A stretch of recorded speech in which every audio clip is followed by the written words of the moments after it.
You look over towards one of those shiny metallic surfaces here in the fractal. You can pick whichever one you like, right? Let's say there's a wall just nearby, right? As you kind of look over at your reflection in the wall, you see the scales along the brow and the cheekbones, the tattoo, the mark underneath your eye. What do you think, Finn? As you look at yourself.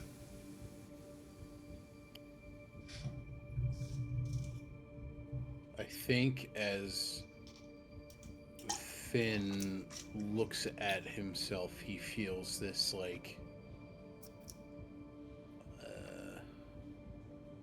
I don't think it's like disgust, right? But I think it's fear. I think it is he's seeing a he's seeing how he's being perceived, and he sees how his fuse is infinitely shorter than it has been. And You I look think angry. that Yeah. yeah, yeah, he's like, I think he intentionally tries to like soften his face, but I think the scales are like rigid. I think Yeah. they push the brow into a more like fearsome position. He tries to crack a smile, but then catches a fang that Mm-hmm. was not there previously, and Mm-hmm. it's just every everything he does to kind of he falls onto things that he's always done, being a physically imposing masculine individual, especially after the world ended, Mm-hmm. walking to places where people are consistently on edge. Finn has done everything to bring people at ease, Mm-hmm. and he's finding himself employing those same tactics, but failing to put himself at ease. Mm-hmm. And then the curiosity turns, takes hold. And I think he goes to his bag and kind of gently takes out a woven, like, I imagine it's something akin to like, excuse me, I didn't want to cough in your ear. Appreciate you. Something akin to like woven, like buffalo hide, Mm. kind of dyed in these like whites and blues. And I think he puts it down, and he takes these etched stones that he made with his grandmother when he was a boy. I think when he Mm. first started learning. Um, it's the runic alphabet. I think he just has a collection. Like Nice. this is just easy enough because Finn's intent here in traveling the world in journeying with people like Cress and Farron and Cuthbert. It's to educate, to learn Mm-hmm. himself, and to take that information forward and to educate others, like to ensure that the runic language and the magic it holds does not get lost Mm. in this world being reborn. Yeah. So he takes these stones and he sort of like picking through sort of these memories, naturally washing through of like their creation, but he kind of pushes those aside for the moment as he spells out connection Okay. with the full intent to, because I think in runic magic there is like intention is a lot. Mm. Mm-hmm. And Yeah. I think he's looking at that reflection of himself. Almost at first it's a beckon, right? It's almost a plead. But I think understanding the language that this creature speaks, he creates this facsimile of a challenge. Like he begins to sort of posture a bit and like furrow his brow. He doesn't mean it, but I think he's trying to appeal to what this creature wants. You arrange the stones before you. You place them in the sequence to spell the word connection, and you pour your intention into the magic as you do so. And just as you kind of close your eyes and push that intention, just that next step, like just to kind of like punctuate the point of it, you feel your body just momentarily like lurch forward. Your face contorts. You feel your eyes squint. You feel your cheeks pull. You feel a snarl maybe just briefly appear. Your vision darkens. You hear the stones sliding across the mat. And as you open your eyes again, you see a word spelt back to you in the tiles, in the stones. And it says, seek. It could be... No, the tricky thing with this language is these runes, again, the reason intention matters is you have a little bit of vagueness in the language at times. You know, the same symbol can mean many different things, right? And as you look at this, I can't hear you. It's akin to tarot, right? Where Yeah. a card can mean whatever, it can assign any meaning you put to it. Exactly. You know, like for example, I'll give you one, is the one on your face, you know. Mm-hmm. In some, with one intention, it could mean enemy. With another intention, it could mean exile. Mm-hmm. And before you hear, you see seek. Could be seek, search, find.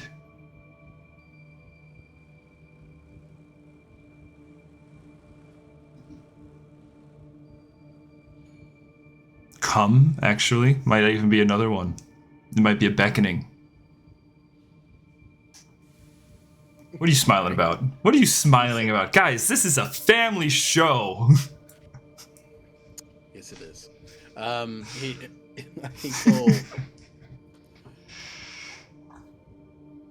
He'll just put seek you.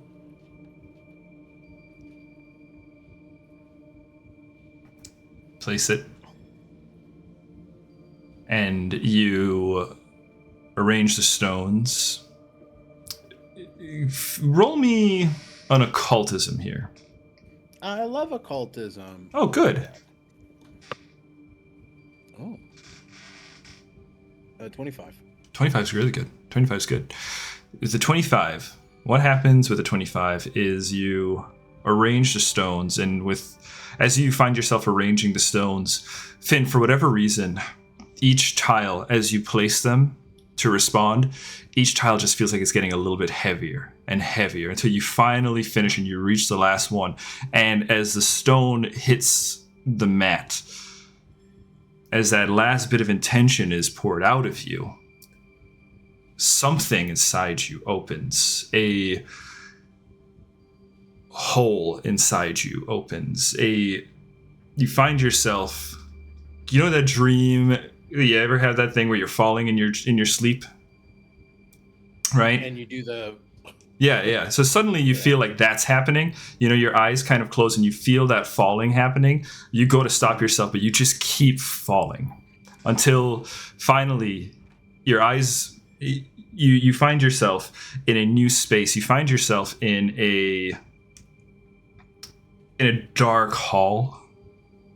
This is a mental thing. Like, this is not happening for Cress or anybody else, right? But it's like a liminal space. A liminal space. You find yourself in this dark kind of hallway, and in front of you is a stone door, and upon that door is the rune enemy. You see no handle. You see no latch. It is a stone slab before you, and you feel just this weight, this gravity pulling you towards it. But at the same time, I don't know how you feel in this space internally. Can Finn, as he stands here, I know it is not like a physical space. Mm-hmm. Is this a dark hallway made of stone? Yeah, I would say it's a dark hallway made of stone. As you kind of look around, as you imagine it, Finn starts to look around. The picture forms. Whatever Finn sees this chamber as, it begins to kind of form into that appearance. Okay. Yeah.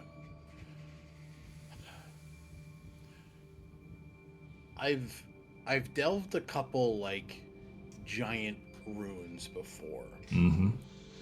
Does anything about this door does it evoke anything like a gate or a prison or some sort of binding? You hit the nail on the head, actually, my friend. When you thought to yourself, is this a prison? Would you say that's a thought that Finn had? Yeah, because I think I think he would just say, "You want me to free you?" As that thought comes across, you feel the door quake, and it looms that much larger, almost trying to invite you. It almost feels like, as you look up towards it, almost feels like it's looming over you, as it's trying to pull you towards it. There's a desperation about this, that it wants you.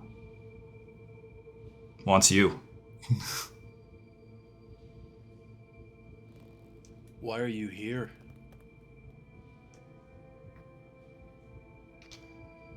The door can't answer you, Finn. It's just a door.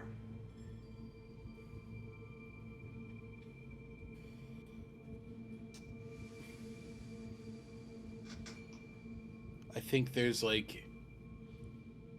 are two wolves inside of Finn. You look over, you look around, and sure enough, roll initiative. Well, there's a part of him that's like, I want to know what's in the door. This thing is telling me like, hey, leave your friends. Be aggressive to everybody. Also, let me out. And I'm kind of like, no, fuck that. But also, what are you? Yeah, and especially Finn. I think in the "what are you" vein too. Yeah. This is a serious door. That's what I'm saying. Like, yeah. I don't know about this. And like, this is just a. Oh, it's dramatic pause. Drum roll. Oh, hang on. Okay. You gotta rewind back. We lost you for about 7 to 10. Seconds. 6. Never mind. I count way too fast. I'm really a bad sense of time. I said 10 seconds. No, not you. No, I was still thinking. So honestly, like the freeze was like a really.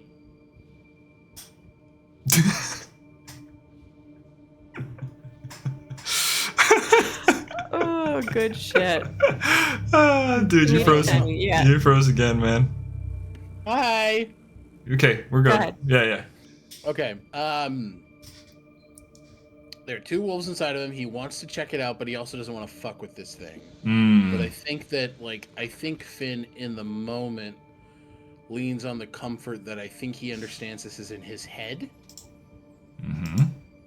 And I think he approaches the door. He approaches the door. Yeah. Okay.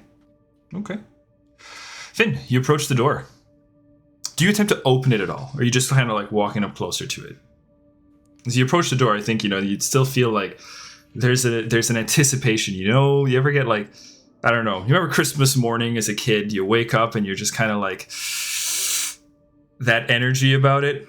This is... No, I didn't have a happy childhood, David. Oh, okay, sorry. Well... No, it's okay. For viewers, if that was you know what I'm getting at. No, I get what you're saying. Okay. I think he places a hand at the base of the outcast sigil that is marring his cheek. Okay. You do so, and as you do so, Finn, the door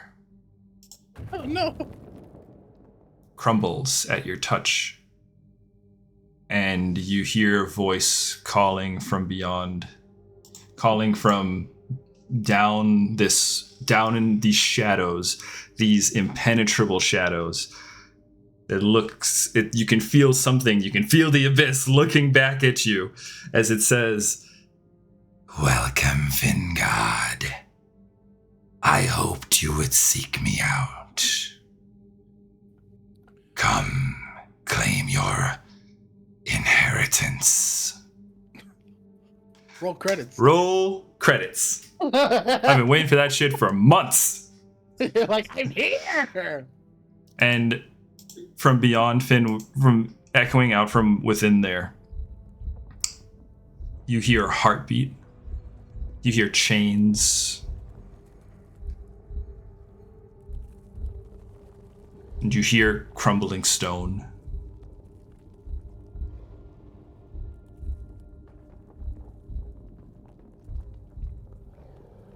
What do you do?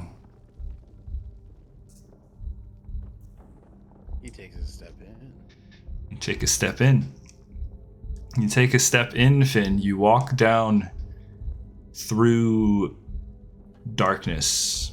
And that sense of anticipation just grows and grows and grows. And you start to become aware where you're not even sure that this is you feeling that sense of anticipation. It almost feels like you're feeling something is anticipated. Yeah, exactly.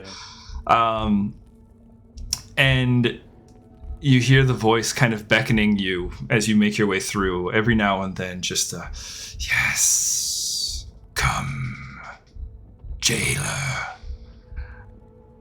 And as you step out into the space, you see before you what looks like a desert temple, the grand hall of a desert temple, but underground, just somewhat. The walls on the sides have caved in. You see ledges and crumbling stone on the, kind of falling down, sands kind of pouring over the sides.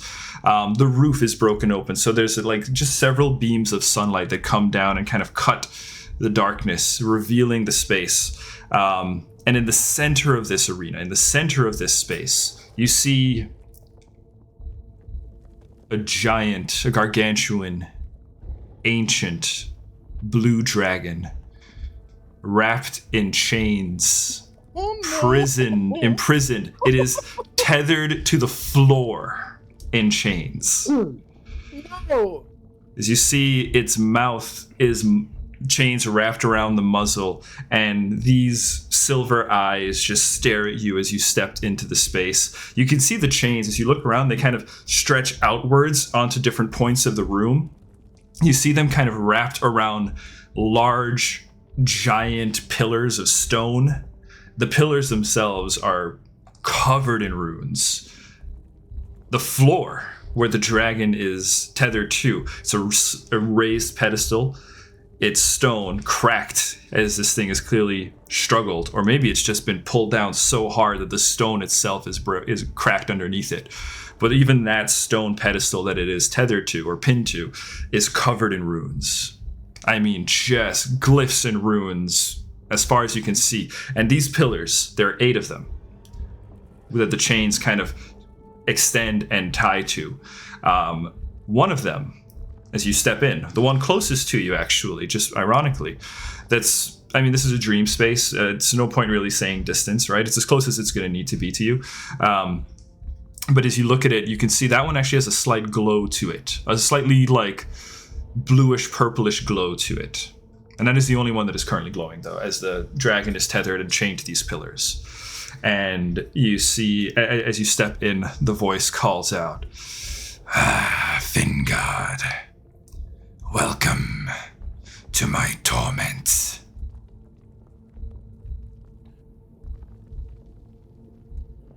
You seem to know my name.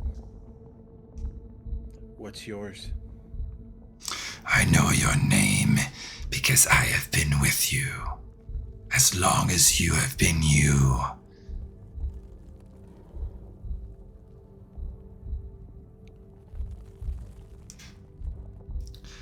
My name, as the eyes just kind of holds you. You kind of, as you stare into it, it says, "My name is Zafreen." And as the name is spoke, you feel the pillars just kind of quake a little bit. You feel your heart tense. Something about that name has instinctually produced a reaction in you. Something that you don't know. I mean, you've never met this individual. Yeah, right. You know? But that name carries a weight. Zafreen.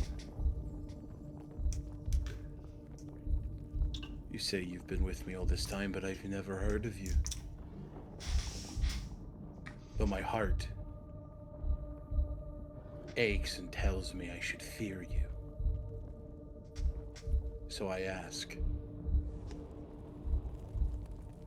what did you do to be put here? To be bound by the words of my forebears? To call to such a small creature as myself to free you?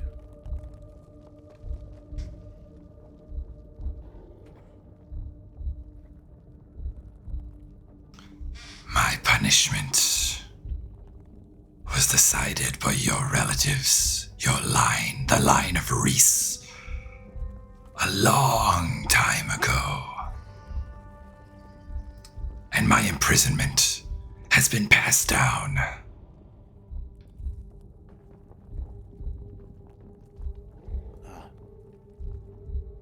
My soul sealed within yours.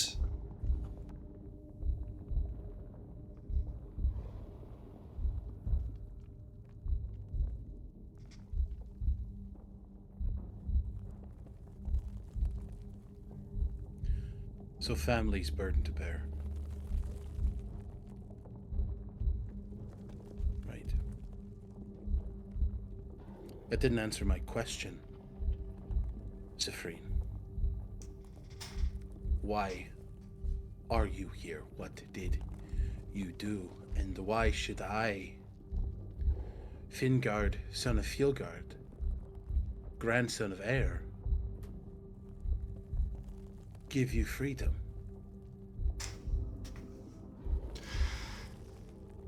My crime was living free in a world that your forebearers wanted to rule over. I am imprisoned because they are afraid of me.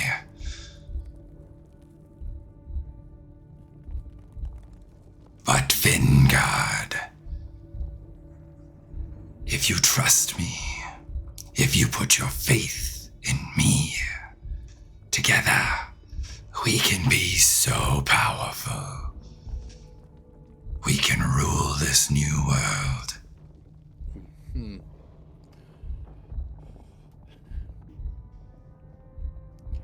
I see the attempt you make to hook me on your talons.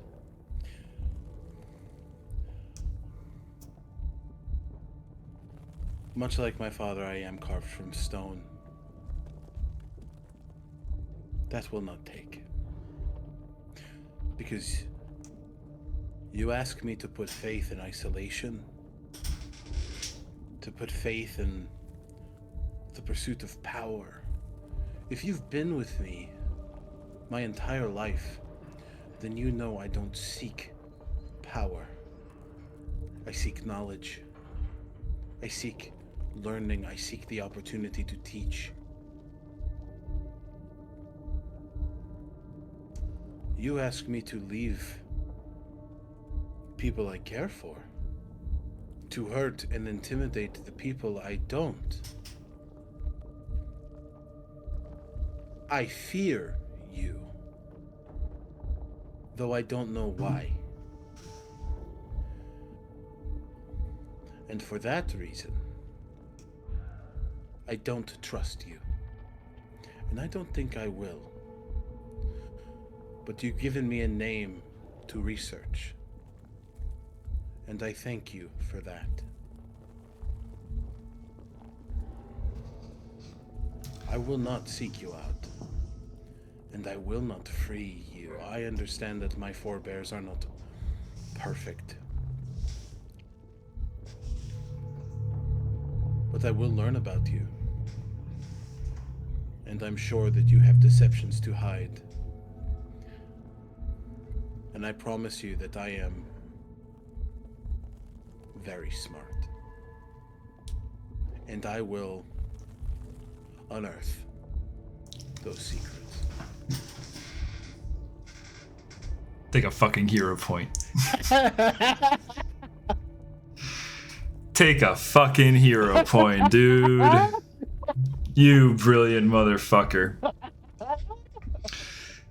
Finn, as you make this declaration to Zephrine, the dragon, you can see the dragon pull against the chains. You can see it struggle against the chains. You see the desperation gleaming in the eye. It looks back at you as it goes, No, please. Finn bends down, and in the sort of collection of rubble and sand, he traces the rune for guard. And stands up and walks away. Finn, you trace the rune in the sand. As you walk away, you hear the chains begin to rattle. You hear the dragon thrashing against the stone, its claws and the spines of its horns scraping against rock as the voice calls out, Finn, no, free me. Don't you want to be more than just a prison? and it closes and darkness overtakes for just a moment, Finn, and as you find yourself your eyes open, you're leaning over the rune stones. They're still scattered before you on the tiles, on the rug.